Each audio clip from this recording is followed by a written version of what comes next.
அப்போ இந்த உலகத்தையே அது எப்படி பார்த்துருக்கும்னா, புதுமையாக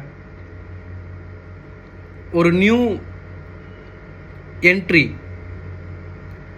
அவங்க அப்பானா அந்த அந்த குழந்தைக்கு இவங்கள அப்பான்னு சொன்னாதான் தெரியும்.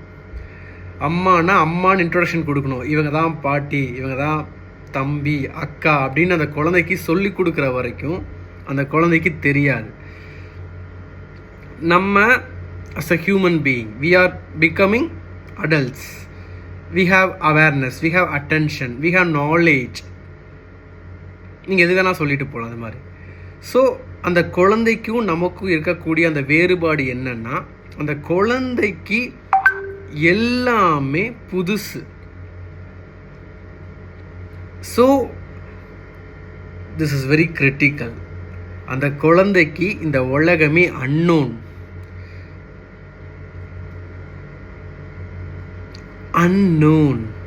அப்போ இந்த குழந்தை இந்த உலகத்தை எப்படி பார்க்க போகுது, அதை பொறுத்து தான் அதோட வாழ்க்கை இருக்கும்.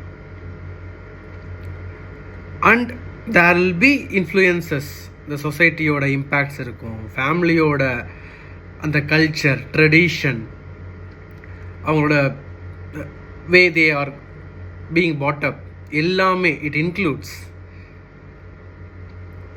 அண்ட் தென் அந்த பேரண்டிங் மெத்தட்ஸ் இன்க்ளூட்ஸ். ஓகே, இப்போ இந்த குழந்தை வந்ததுக்கப்புறம் குறிப்பிட்ட ஏஜ் வரைக்கும் பேரண்ட்ஸ் பார்த்துப்பாங்க, ஃபேமிலி மெம்பர்ஸ் பார்த்துப்பாங்க. They will be caring, lots of love கொடுக்க ஆரம்பிப்பாங்க. அப்புறம் ஸ்கூலுக்கு போகிறப்ப the same love and care வந்து கண்டினியூ ஆகும். இப்போ ஸ்கூலுக்கு போனதுக்கப்புறம்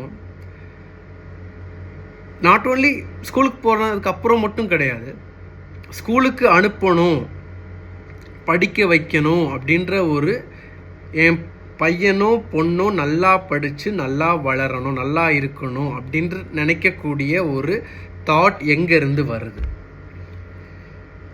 this is very very critical question. Nothing wrong, சரிங்களா? நம்ம இந்த மாதிரி சொசைட்டி இந்த மாதிரி இதில் வந்து ஃப்ரேம் ஆகிட்டு இருக்கனால இட்ஸ் ஹேப்பனிங், நத்திங் ராங். அப்போ தேர் கம்ஸ், இது எக்ஸ்பெக்டேஷன்ற வேர்டு யூஸ் பண்ணாலுமே அது மக்கள் தவறாக புரிந்து கொள்வார்கள். அந்த குழந்தை இவ்வாறு தான் வளர வேண்டும் அப்படின்ற ஒரு நிர்பந்தத்துக்கு பெற்றோர்கள் அந்த குழந்தைய first, they are the boy or girl